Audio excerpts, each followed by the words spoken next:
and want to welcome everybody to today's Talk with Doc.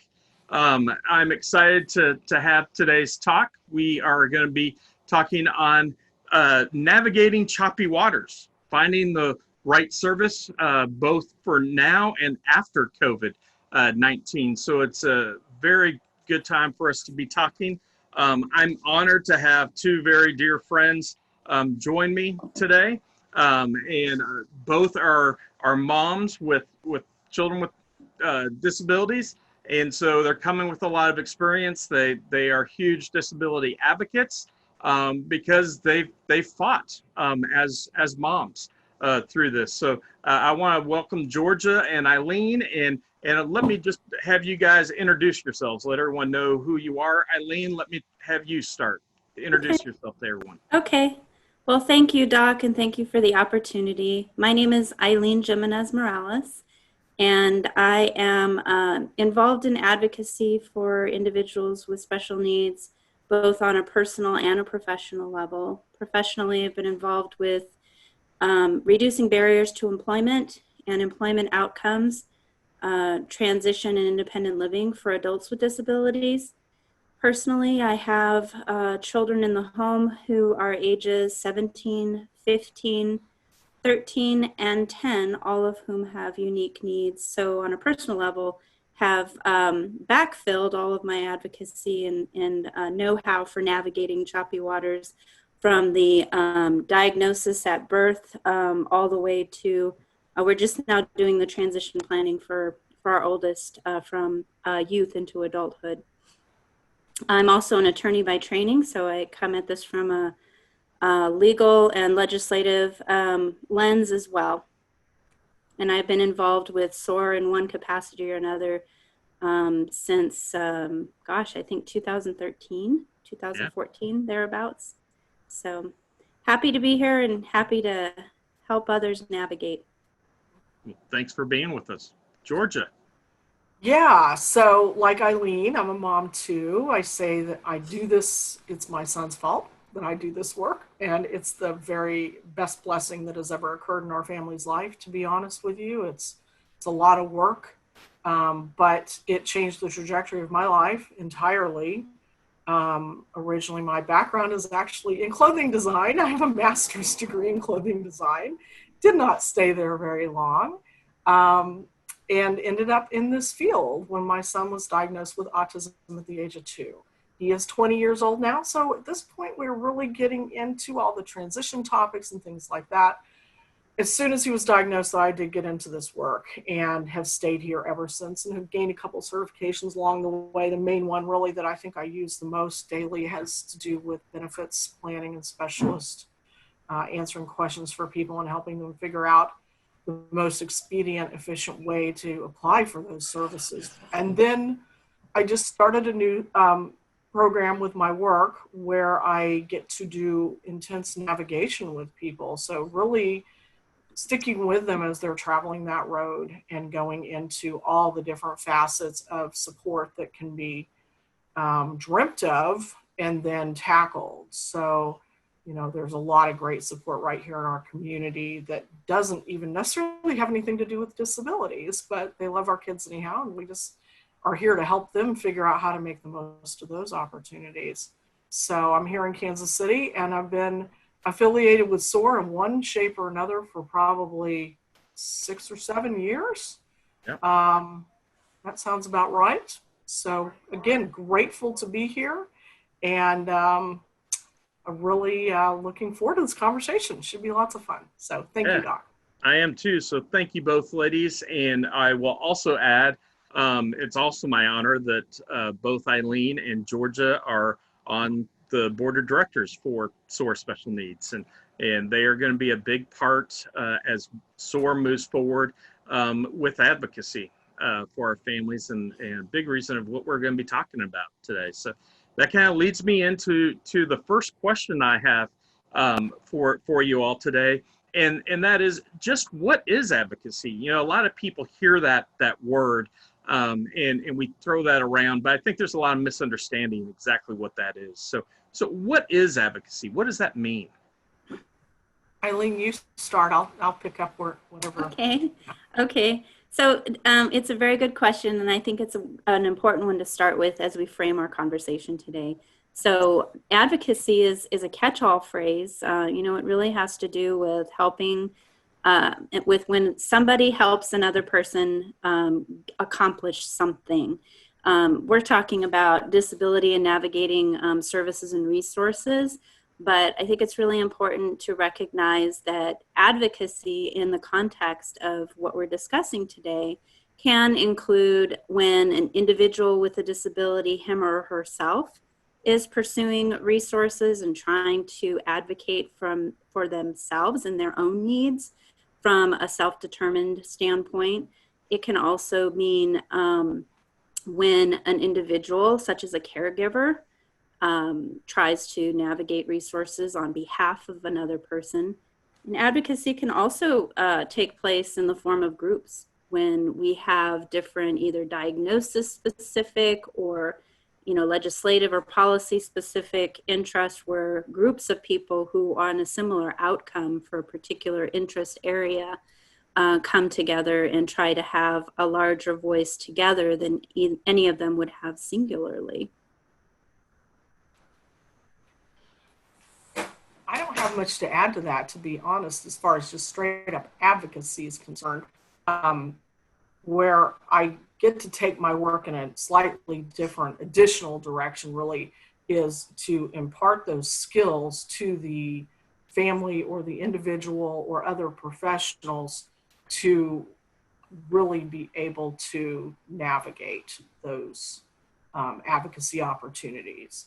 So it's another step. It's a leadership level.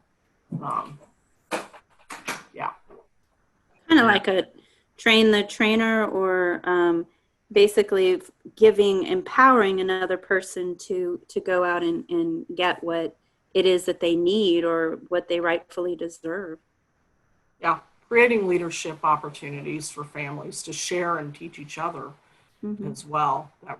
That's really what changes the environment. If we just teach one person at a time, there's no multiplicity opportunity.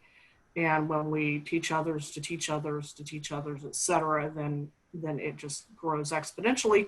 And then we end up with really great rules and laws and things like that we've all capitalized on for years and years, and frankly are being threatened currently with COVID and a lot of government dollars being cut.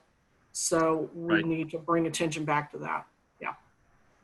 I think, kind of what you guys were saying too, it's a lot of times when we hear the word advocacy, we may just be thinking of helping an individual, but it's not always just an individual. It's we're thinking of helping the caregiver, the parent, it can be groups even, and everything as we're going through all this. So important things for us to remember as we're going through everything. But then so we now know what advocacy is. That brings us then up to the next question: why advocacy? Well, I always like to start with the fact that it just makes so much more sense if we work together smarter instead of so hard individually all the time. I think when we do that, we become aware of some resources and even some strategies for obtaining those resources that we as individuals may not have been aware of otherwise. So the outcomes can be that much more robust, and you can get there a lot more efficiently. In my role as an advocate and as a consultant for disability resource navigation, that's been the thing that my clients have reported back to me the most. They either learn more in 1 hour sitting down, picking my brain, brainstorming together, or they're able to accomplish more in 1 hour than they could in sometimes weeks or months on their own.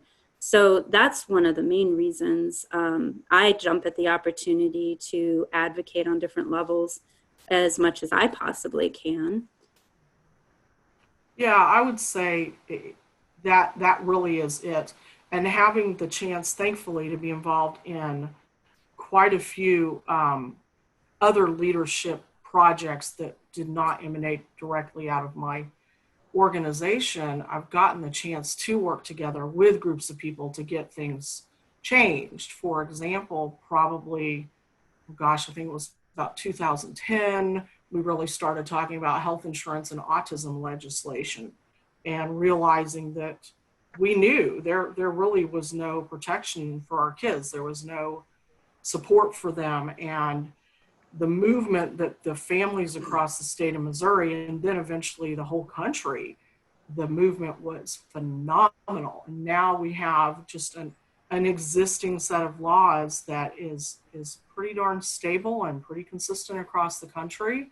Again, however, when we're not bringing our people together and we're not continuing to pay attention to those things that need to stay on our radar, they're going to slip. We almost had a really bad slip just last week with some threats to the special education funding across our country. They really wanted to do a hatchet job, and the parents stood up, and it stopped dead in its tracks. It is a non-issue at this point. Not to say we don't need to keep paying attention, but right. That was because of parents. So really, it's the families and the parents and the self-advocates working together that get these rules and laws in place that we get to fall back on and we get to utilize in order to move the needle forward. But if the families are not paying attention, don't realize how hard it was to get there, aren't seeing that it's slipping, we're going to have some problems. And that's, again, threatened across the board right now. We must be paying attention. Right. Yeah. And you know, when it comes to advocacy, you know, the one thing I want to challenge every single parent who's out there and who's listening and who can hear this is it is all of our jobs as parents of a child with disabilities to be the advocate for our child. That has to be one of our number one jobs. And we can't sit here and think that, oh, someone else is going to advocate for our child. We know our child the best, and we have to fight for them. And sometimes, unfortunately, if we're not fighting for our own child, there may not be many others who will. And so, you know, that's why this is so important. You need to realize, you know, the importance of that is, you know, we have to be the one to fight for our kids. And that's in every single avenue. And that may even be times when we're told no. You know, I've been told no that my son could not receive certain services. I knew he qualified. I knew he needed them, and fought with them. They agreed to give us a 6-week trial. 1 week into it, they apologized and said, "I'm so sorry. We were wrong. You were right. He'll have services as long as he needs them." And that's all because, you know, of taking the bull by the horns and being an advocate. So that's how we need to do it. And why we need to be an advocate for our own kids, and at the same time, what I love seeing is having our kids, and especially as they become older, have them become self-advocates, and that just speaks volumes, is when we can see them being self-advocates. So that, you know, kind of leads us then into the next part is how do we engage in advocacy? So I would like to take a stab at this, actually, because the person in the comments section literally just asked a question that leads this direction. He says, "Not a parent," and this is Ryan. Thank you, Ryan Falk. "Not a parent, but a concerned friend. How do we best advocate or support advocates?" And really, the way that I have approached this over the years is to essentially help families find the best resource to give them what they need at the time. Different families function differently too. So a lot of families really, they think they want a piece of information and it's going to solve their problem. However, that's usually not the case. Usually what they really need is they need to meet some other parents who've had lived experiences that are similar to theirs, and parents who figured out how to get this stuff done, how to change systems and things like that. So it's one thing to send people to a Facebook page and they're all chatting, but frankly, there's a lot of misinformation there, which is unhelpful. So instead, getting families to a qualified, trained parent peer that is really the ideal thing. And there are, oh gosh, there's a laundry list of peer-to-peer style parent advocacy organizations across the country. And I'm going to be giving that information to Doc. He has some of it already, and we'll be able to post it with materials from this event. But the two main ones that I've worked with over my career have been our Parent Training and Information Center in the state of Missouri called Impact, which teaches families about their rights in the special education law process. The second organization is the one I work for now currently, which is called Missouri Family to Family. And we teach families to navigate across every system possible. And we teach them the advocacy skills so they can call with one question.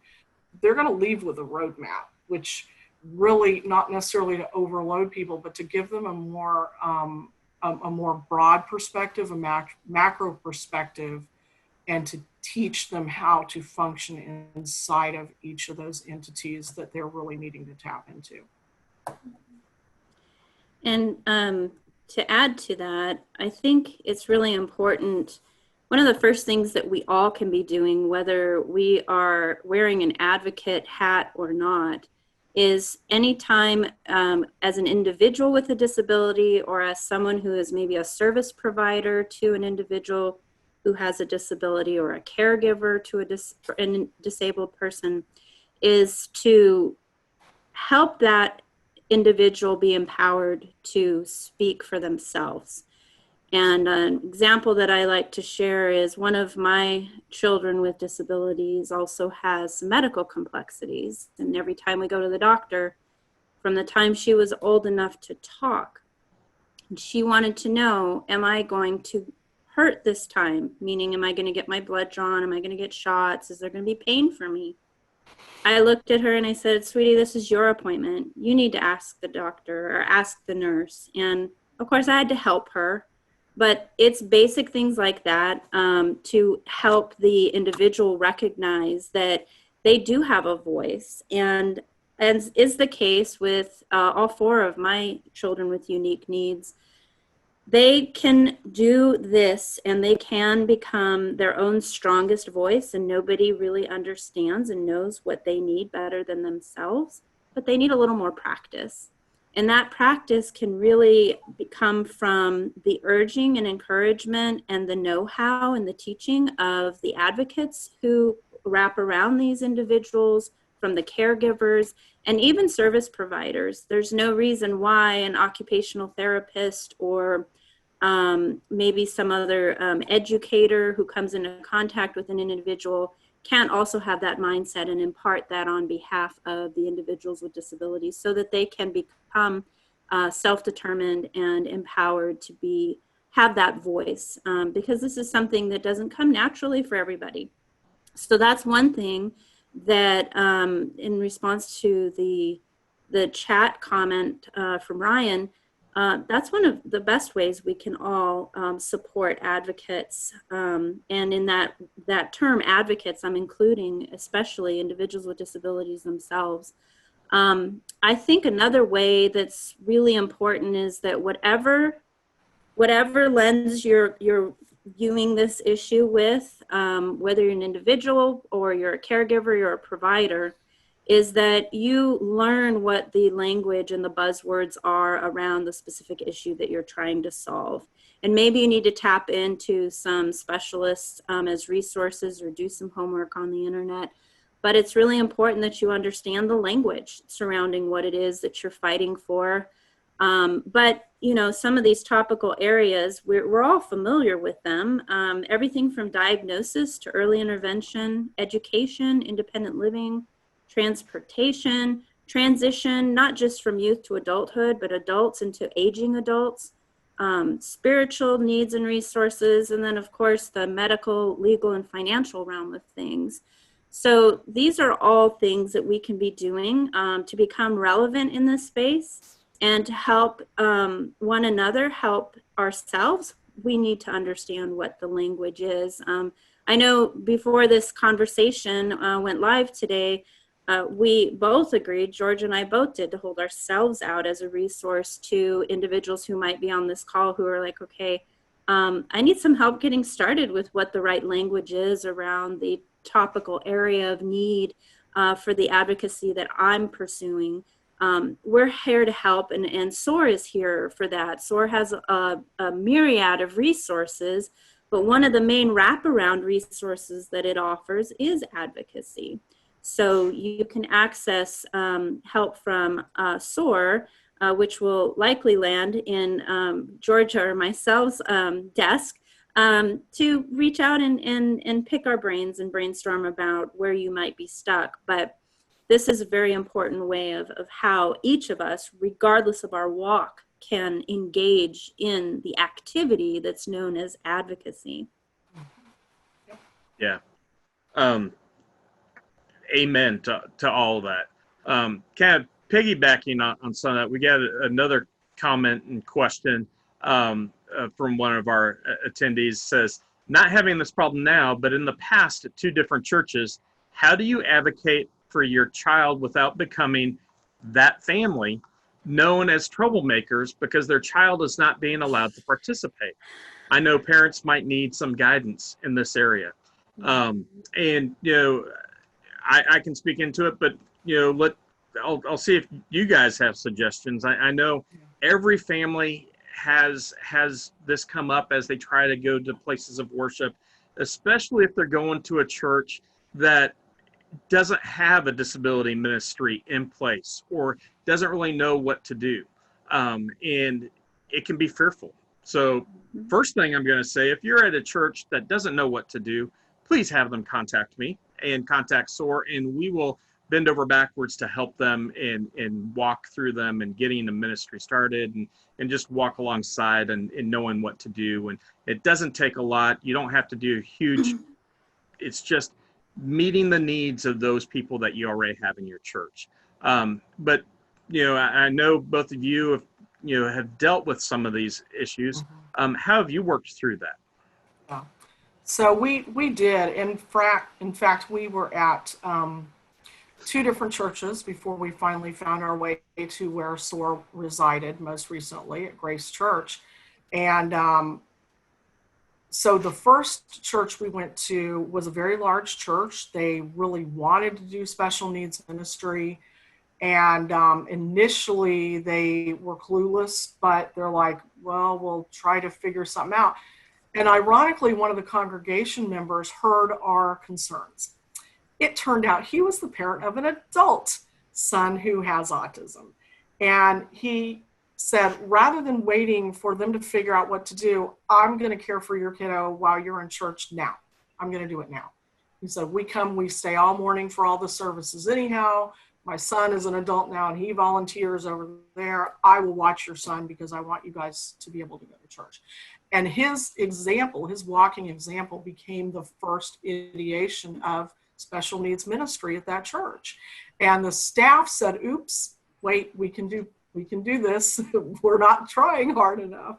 And they did step up. And it was a little rocky for a while, but it was pretty good. They invited people who would be obvious caregivers.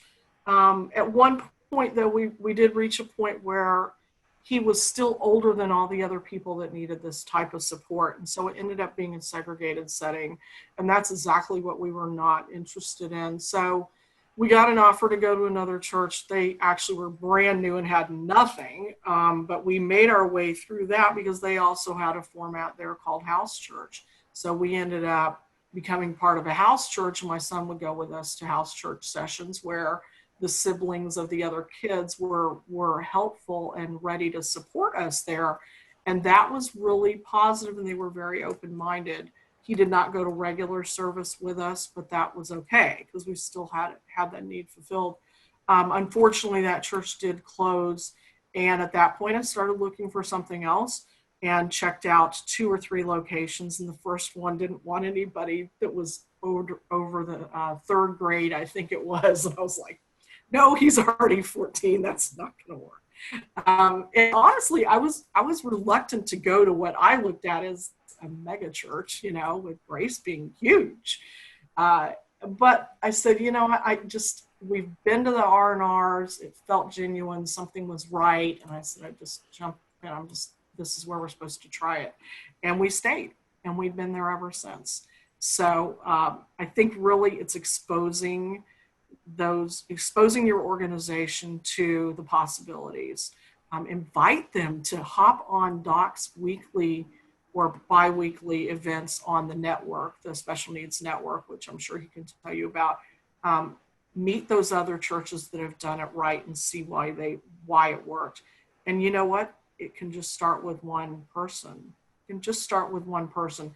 And when you need something that's not being shared, I think you have to be frank, and you have to take it to them and say, I love what you're doing, but frankly, segregation's not what my son needs right now. What else can we do? Be willing to be part of the solution. You have to be part of the solution, or nothing will change. Yeah.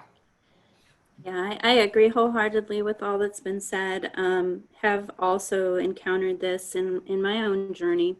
And I think whether you're advocating for inclusion at your church or some other need, it's always important just to start from a perspective that both is respectful, and you really have to assume that the people that you are talking to know nothing.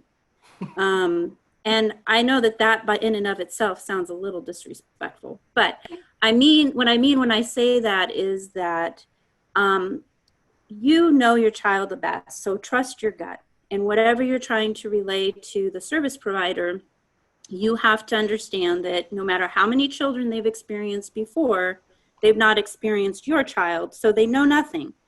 As long as you can approach it respectfully and break it down to the most basic level, that's where I'm coming from when I assume they know nothing, because we live it every day. So we take for granted some of the things that are quirky about our kids, or some of their triggers, or some of the strategies that are effective for them. So if you come at it from the point of view that maybe the individual who's responsible for making some of these decisions hasn't even really interacted with your child, they may not be the direct pastor or children's ministry leader over your child. And even if they are, there's a great chance that they don't understand all of the nuances that you do. So I would also encourage parents and caregivers to take that feeling that we get that maybe we're that mom or that parent or that caregiver. Take that as a nudge that maybe that's the enemy trying to keep you from getting close to what your child needs to develop their relationship to grow closer to Christ.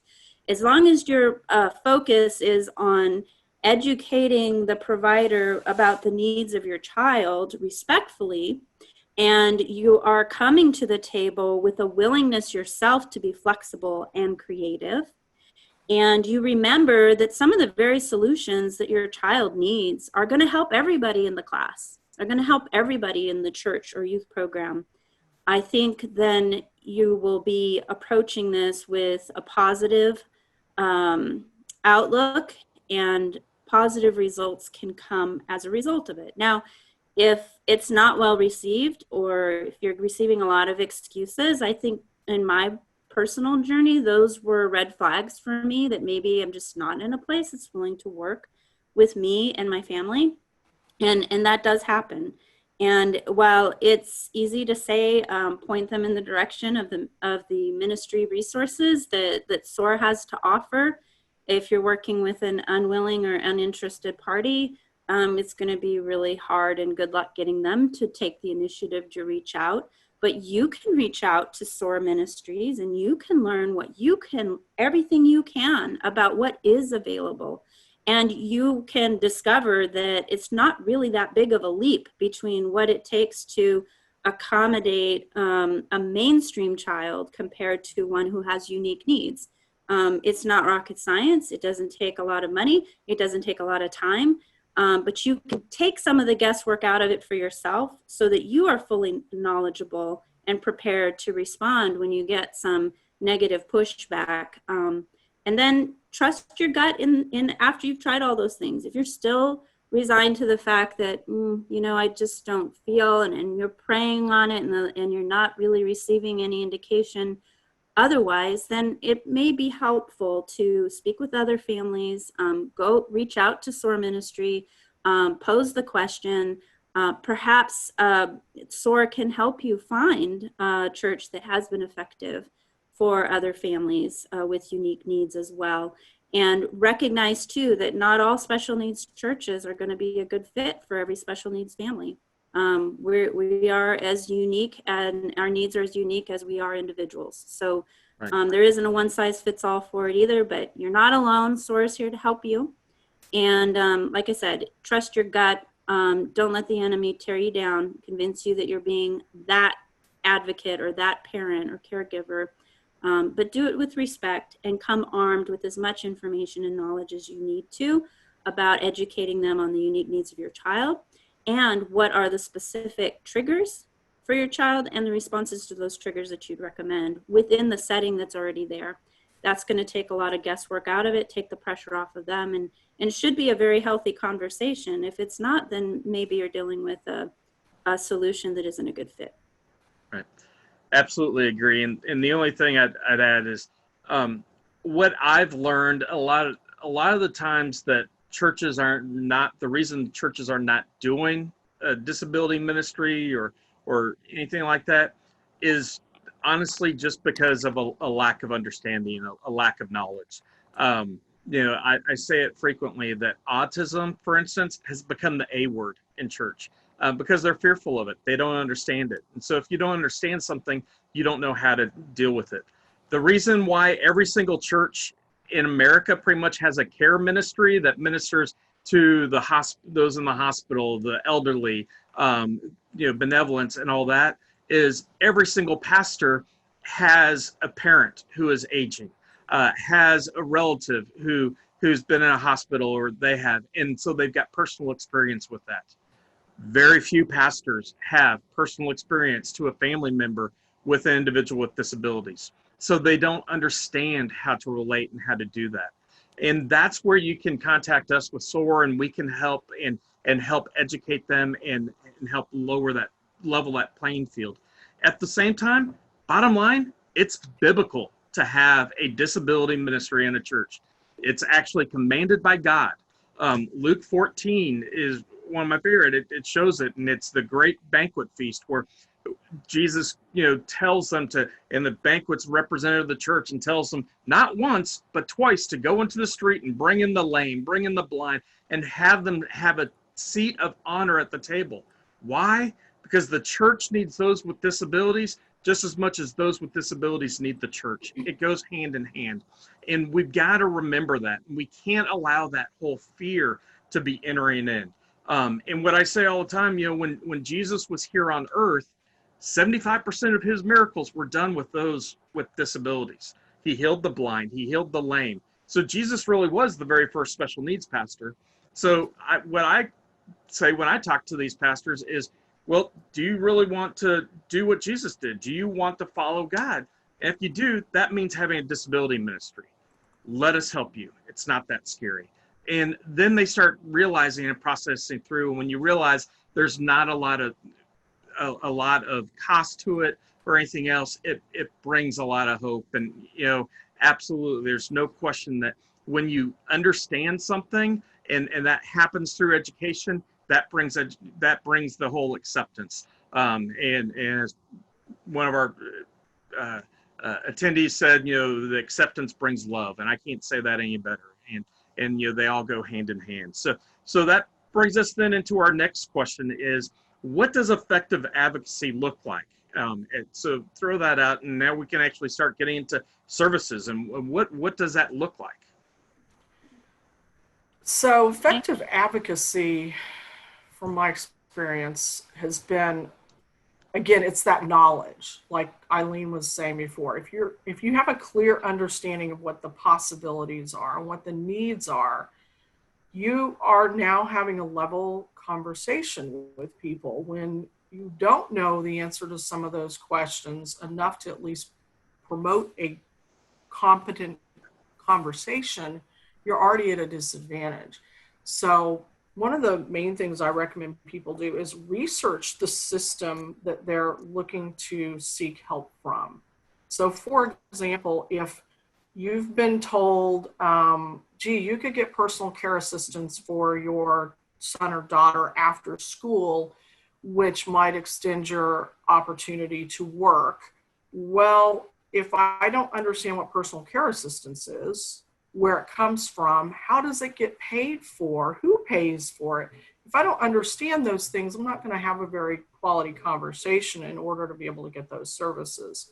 So one of the things I like to really teach my families about is to understand not just who's the organization I'm trying to get help from, but where do they lie in the overall infrastructure, scaffolding of systems. So you may assume in Missouri, for example, the system I need to go to is Kansas City Regional Office. Well, if I don't understand that Kansas City Regional Office doesn't offer anybody any services that can't be paid for with Medicaid, and my child either doesn't have Medicaid yet or doesn't qualify for Medicaid, I may be wasting a lot of time and energy by barking up that tree.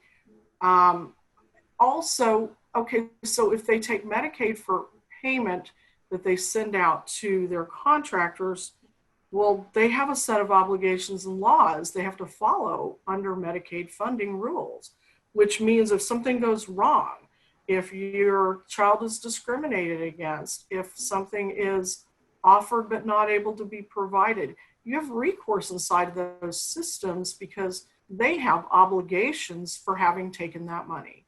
They took the money, they have responsibilities. That gives you rights, that gives you power as a parent to more actively pursue that help through, again, professional, level-headed requests that are respectful, however accountable. So we're turning all of our requests and our conversations, for example, into handwritten requests, or at least handwritten backup to that request, giving it some teeth. So I had somebody today and I said, you know, when you go to do your appeal, you need to actually walk into a Social Security office.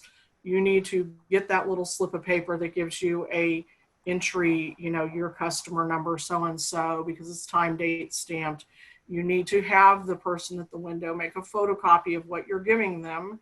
You attach your hand date, you know, your time, date stamp receipt to that, and you get the individual's name.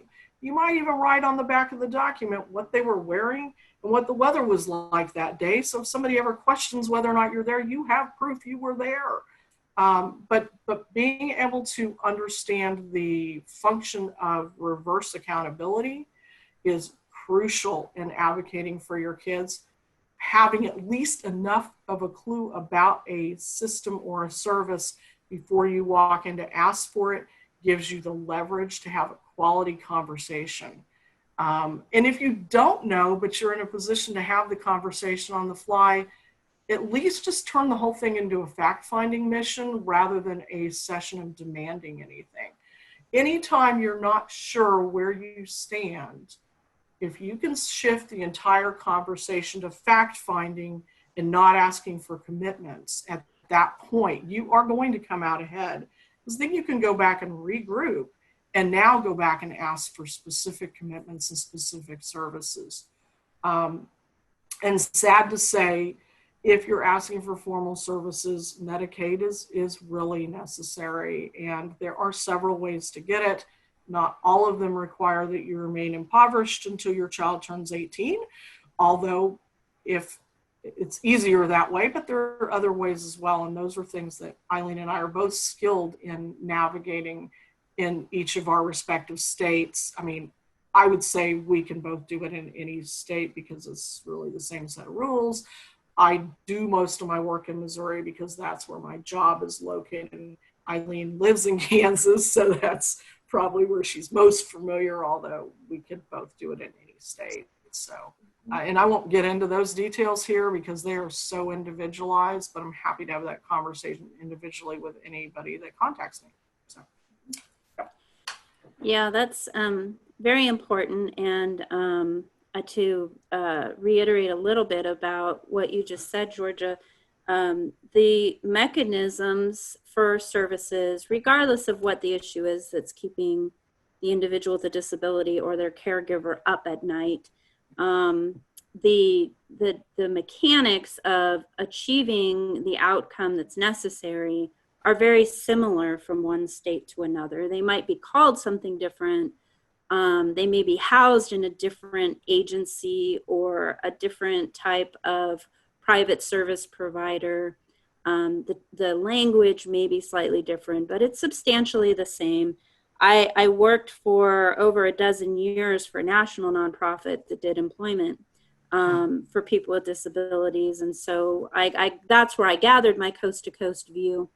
And so I think that if you're in doubt, even though I've been in Kansas now for 7 years, I know enough about the language that I can help somebody navigate resources wherever they live.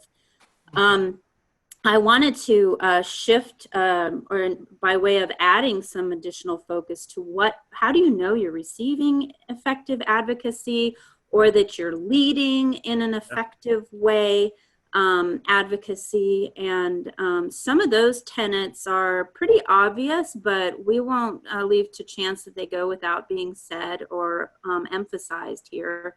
The very first and most important thing is that whatever is being discussed, whatever problem is trying to be solved, it is for an individual who has to live with the outcome. And so that is the individual for whom you're trying to accomplish a service. So if it's yourself, then it's yourself. If it's your child, it's your child. If it's your aging parent, it's your aging parent. And that should be the person at the center of all of the services and solutions that are being fought for. If there isn't a person-centered approach with wraparound services, wraparound means it's going to cover all of the functions and in interest of the individual, then it's probably not very effective. We can't go after an employment solution if we're not also looking at what the individual needs by way of housing and by way of where their job is located in relation to where they live. Are they able to drive? This is one example of person-centered care with the right wraparounds for it. So it needs to be person-centered. I also think effective advocacy needs to take into consideration the individual's lifespan. So we shouldn't just be narrowly focused on getting through today's therapy, but we should be thinking on what solutions can we have in place that are going to take the individual beyond this particular stage of therapy and land at a different level that's going to help them continue on a trajectory of progress and growth. I think that's is important across everything that we might encounter by way of different topics in the advocacy arena. Whatever plan is devised, it needs to be revisited frequently. Individuals change. We all change. We develop health issues. Our interests change. Everything changes over time. So any plan, if you're with a provider and they're more or less treating you like you've paid your bill, it's one and done, then I'm not going to get the warm and fuzzy. They're not going to get the green light for me as being fully invested. The plans that are put in place is something that should be revisited as the individual's needs changed. And part and parcel of all of this is that this should be individualized. There are some transactions in this space, particularly in the legal and the financial realm, that are pretty turnkey, cookie cutter, copy and paste. But even within those, there should be some individualized factors. And it's really important that the individual is advocating for those things that are unique to their own personal situation, that the caregiver who may be advocating on behalf of somebody else is doing the same. And then just like any plan, I think that it needs to be results oriented and it needs to be measured. Otherwise, we're just throwing something, that's remotely sticky on the wall and praying for the best. And that's not something that we can really build a solid future around. So those are some additional aspects to look for. I know that SOAR, through its connections in the community for advocacy, has resource networks of providers across all market segments who have been vetted. For parents who are on the call, I say they've passed at least a parent's sniff test, as it were, to see if they're an individual who really is practicing what they preach, or are they just dabbling.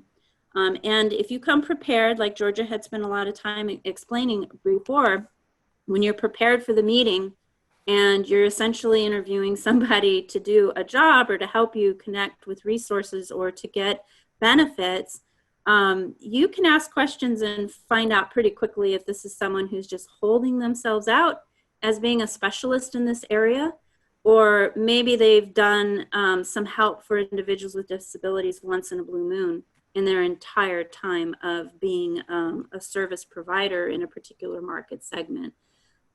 So if you're looking and you need some help to interview and vet some providers, we can, at SOAR, can be a resource to you for that. If you're wondering, how do I go about finding that? Or, you know, I just have this concern because I met with a provider, potential provider, and something struck me as odd. You want a second opinion, or you want to brainstorm about that, happy to do that. But, you know, unfortunately, that comes with the territory.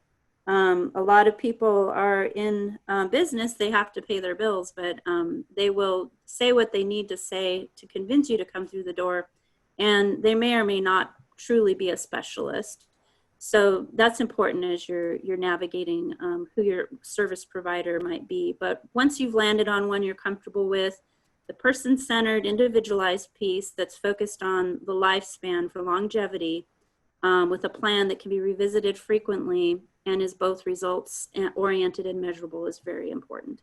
Yeah, absolutely. Can I add on to that real Please. fast? Yeah. As far as the vetting of the people that you hire to do this work for you, that is very important. There are, honestly, I can count on one hand how many true special education advocates even reside in the greater Kansas City area. It is so rare to find people that this is really their life's work mission. You just keep in mind that everybody's abilities and what they can offer you is based on their own toolkit. If you're meeting somebody who, and this is not to denigrate any one field, but say you're meeting an attorney, just because somebody's an attorney doesn't mean they know anything about Social Security. They may not understand Medicaid. They may not understand special education law. They may not understand supported decision making.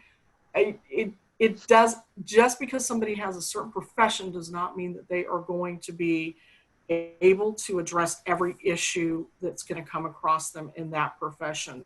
So what are their personal experiences? Are they a parent? I mean, I love to start with other parents first. Are they a parent who's had a similar experience to mine?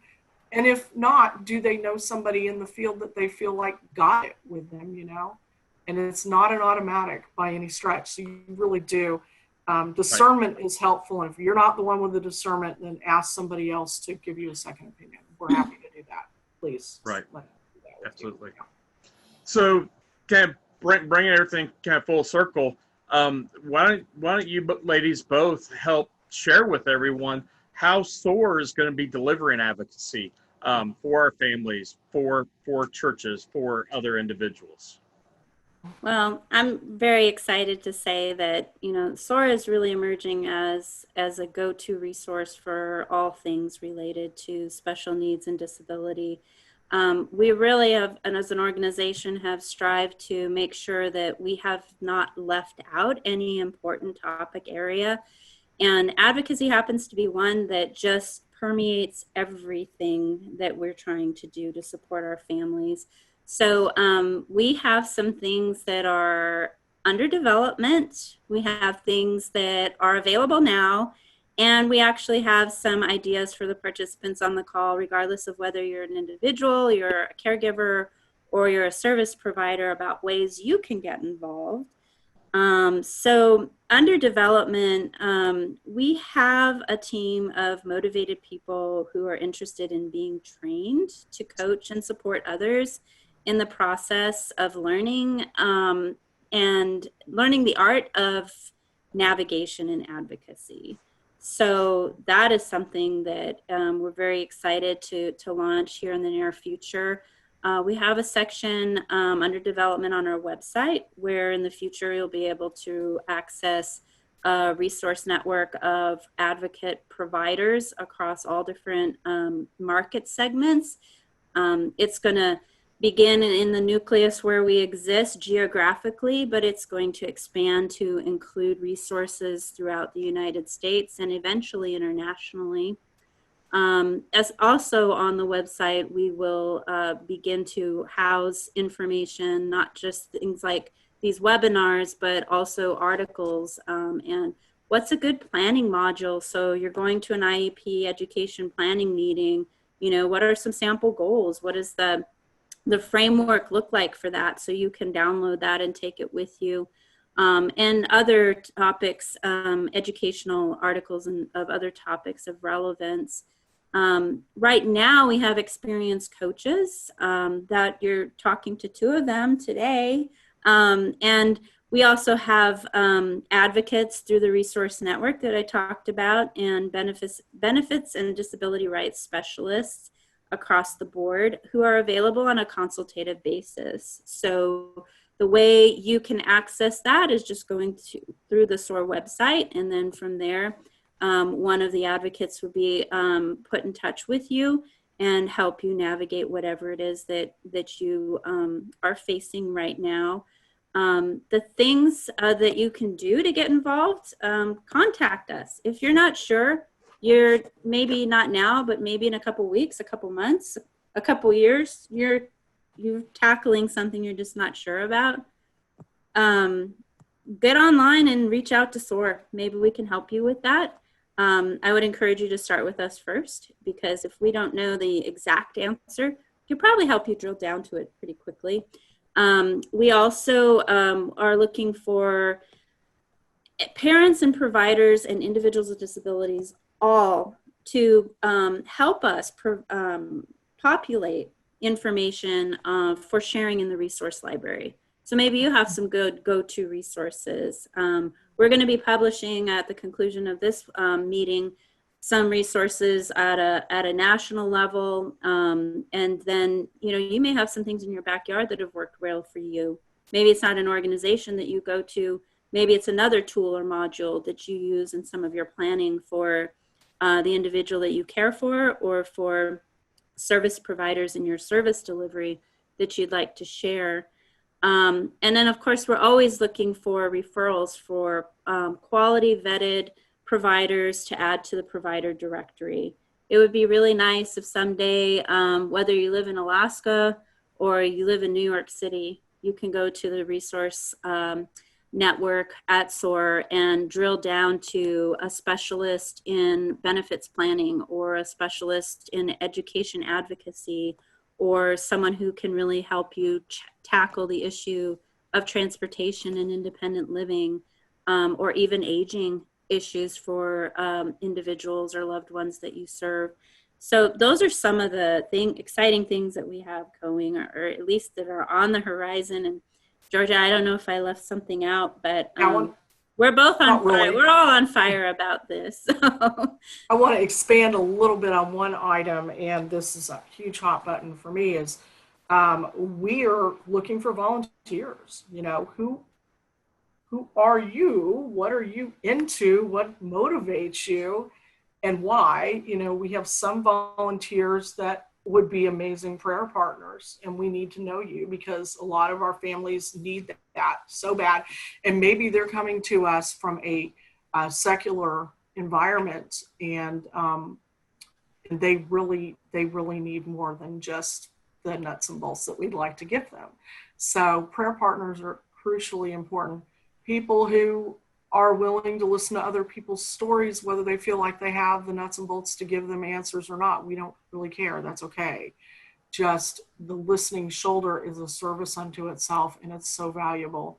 Families, so often I talk to families who say, nobody has ever listened to me before.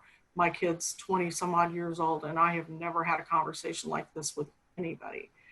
These families are hurting. Not to say that all families of kids with disabilities are in a horrible situation, but we do meet them. And a lot of times there are the ones that are reaching out to us for help. So just to be mobilized and ready in that capacity.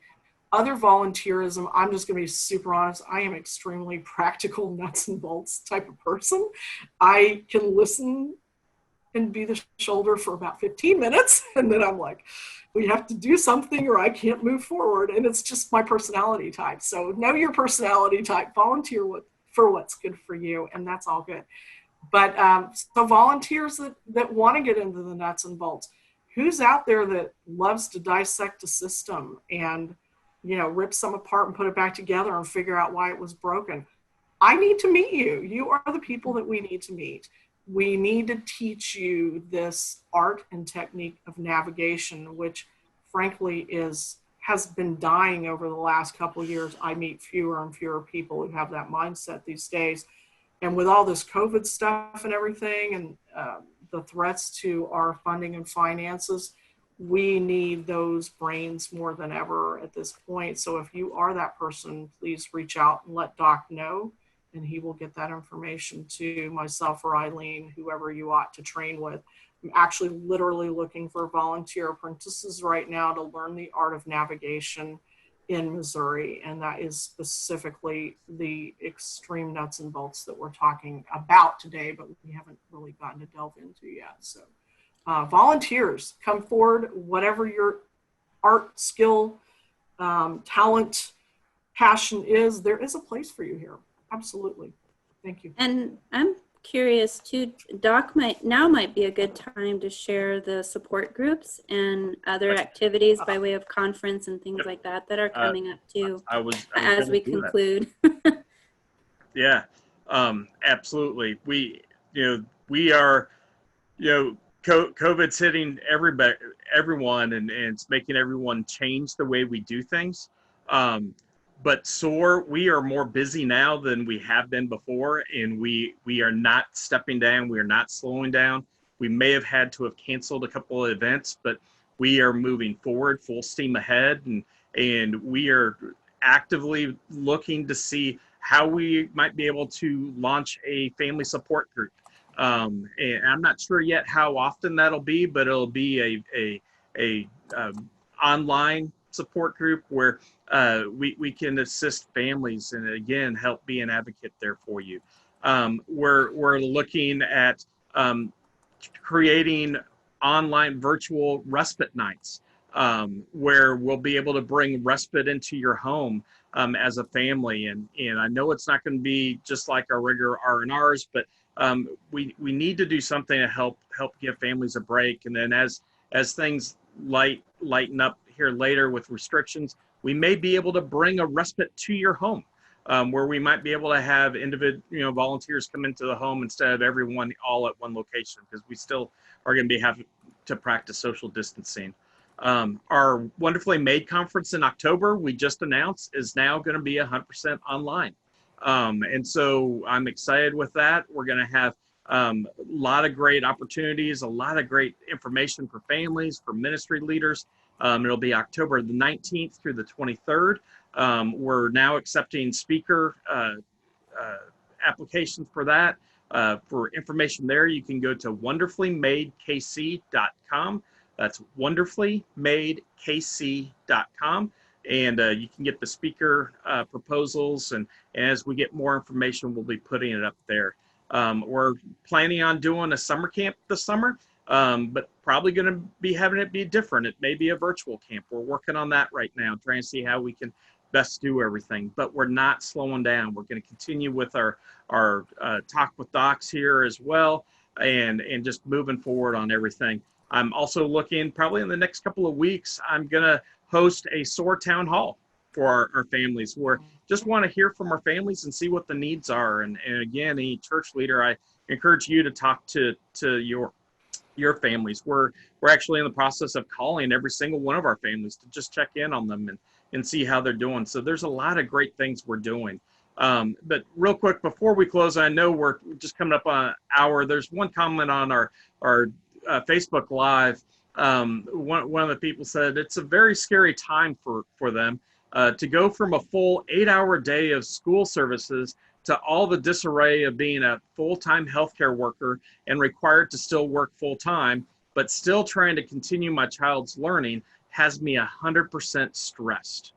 And so, the one thing I just want to throw out there, and then you guys can piggyback on it real quick, but we have just a minute or two, is I just want to say, remember, this is just for a season. This is not going to be permanent. We'll be getting back to normal.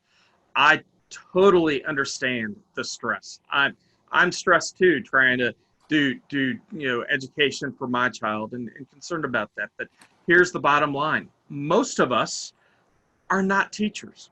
We're not gifted in being able to do that, nor are we even able to find the time. Many people are blessed and still have their jobs and still doing that. So it's hard to be able to find the time. And then when we're dealing with disabilities, many of our kids with disabilities, they need someone to come right alongside of them to help with all the interactive online, helping with Zoom, helping with whatever it is. So it really takes a lot of extra there with it.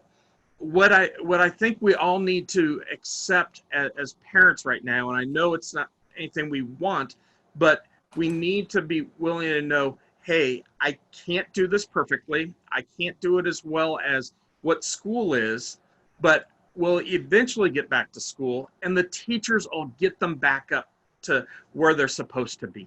They've got that. They're gifted with that, and we'll just try to do what we can. And I'd encourage you not to be so stressed out about it and not let that overwhelm you, but just love on your kids, let them know that they're safe, that everything's going to be okay, and we'll move forward on everything. But I think that would be one of the biggest things I'd have to say. You guys, what do you think? Emotionally, that it's a lot harder to overcome emotional regression than it is academic regression. Our kids' emotional sense of security is more important than anything right now, and that's you. So, if they end up not getting all the homework done, I'm not that worried about it, unless we're talking about earning credit to graduate from high school. That's another story. And our school districts are going to have to make some accommodations for those issues and give people lots of leeway. But otherwise, it's about the emotional well-being and spiritual well-being of our families and our kids. That's what I hang my hat on every day. Yeah, that's the thing that I was going to share, something along those lines. Know that you're not alone. And I know that doesn't even make a dent in some of the stress and anxiety in the moment. Reach out. If you need it, reach out to SOAR, and one of us will be happy to chat or Zoom with you to get it all out. One of the things that didn't occur to me until much later in my journey, until my oldest was probably at least 11 or 12 years old, that's how much of a slow learner I can be. Is that, a lot of my concerns and my frustrations were just falling on deaf ears. Nobody seemed to relate. And it took me a long time to recognize that nobody can relate unless they've walked the walk. And the responses I get from families who weren't dealing with special needs kids was, along the lines of, well, that's normal. He's just being a boy, or it's okay. I'm like, well, this is not okay. Why is everybody glossing over it? So make sure you reach out to another special needs family if you can. Reach out to SOAR. We're here to listen. We're here to pray over you. See if we can't help poke holes in some of the things, as George is suggesting. What can give? The thing that we don't want to sacrifice is the love and attention, emotional support that we have for our children. And so I didn't come to today's meeting to admit or make a confession, but the truth is I have 4 in the home that are doing this. They're fairly independent. Thankfully, they don't have medical complexities during the school day that I also have to deal with. So I'm fortunate, but I'll be the first to admit, in light of this question, I'll go outside of my comfort zone and say, we've skipped Zoom meetings for school and we've skipped assignments. And it just had to be, oh, well, it was that, or either myself or one of my children was going to crack. So if they can't accommodate that, then I'm sorry. We'll deal with a low grade. We'll deal with some missed marks, because at the end of the day, I've got one who is has been borderline suicidal during some of the COVID transition, and that has been something that really keeps me grounded. I'm not going to lose any of my children over something that's going on during the school day, especially in an environment that is, nothing anybody has ever trained us to do. Yep. Our first time. So that's kind of my out. I've used it. I share it, so maybe others can use it too, because the alternative is not an option. It's not an option. Yeah, I completely agree. I want to give everyone permission. It's okay if you have to skip something. It's okay if you don't get everything done. Our sanity is the most important thing. Remember, again, this is all temporary. We'll be, getting back. I think it'll be a new normal, but we'll be having somewhat of a normal becoming. But two last things on the advocacy that's important. First, to be an effective advocate, you need to be willing to ask for help. You have to be willing to ask for help. And then the second part to that, you have to be willing to accept the help when it's offered. So many times, I'll speak for myself, where I've offered help to individuals who are asking for it, and then they won't accept it. So don't allow pride, don't allow feelings, don't allow anything else to interact when you've got other people, when you've got organizations, when you've got others there wanting to help you. Let them know how you can help, how they can help, and they will. You just have to ask, and then you have to accept it. So I think that's one of the most important things, and a great way for us to end this time on. But remember, SOAR Special Needs, we're here now for you, especially as families, as organizations. We want to help you. We want to connect. If you want more information, you can contact us. Easiest way is to email me. It's doc@soarspecialneeds.com. Again, that's SOAR, doc@soarspecialneeds.com. If you enjoy what we're doing with this, I'd encourage you to partner along with us. Help us be able to continue with these, and you can go to soarspecialneeds.com/donate to help us be able to continue doing these talks. Next week, I'm excited. Our talk for next week is going to be a mom's panel on talking how to survive stay at home. I've got 6 moms from all over the country who will have kids all the way from preschool to adulthood, and they're going to be sharing their tips. There may be some chaos because all of them are at home with their kids, and so we know that's real life, and so it's going to be a great time. So especially our moms, I encourage you to come in. It's a great time as we're approaching Mother's Day, and we want to celebrate our moms. And I just want to take a minute and thank all of our moms, because you do such an amazing job. And there's no way we can even begin to thank all of you. But again, thank you so much for coming out. We'll be putting up this video up on our YouTube page. It's up on our SOAR Facebook page as well. Georgia, Isleen, thank you so much. It's been a pleasure to have you with us, and want to encourage everyone to come back next week, and we will be posting the resources. We'll be getting our resources up on our website. That's being done here. Hopefully within the next several days, we'll get that up and active, so you can go to our website and see everything. Thank you. Thank you as well. I wanted to put in a shameless plug for those who may still be on with us. Would you please email or add to the chat here what topics are keeping you up at night in the realm of where we might be able to have a topic-specific advocacy session in the near future? That would really help us help you. Thank you. Yep.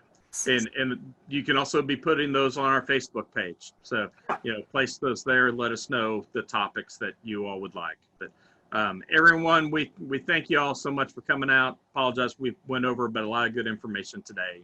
We'll see you all next week. So Thank you. Thank you. Bye. Bye, everybody. Bye.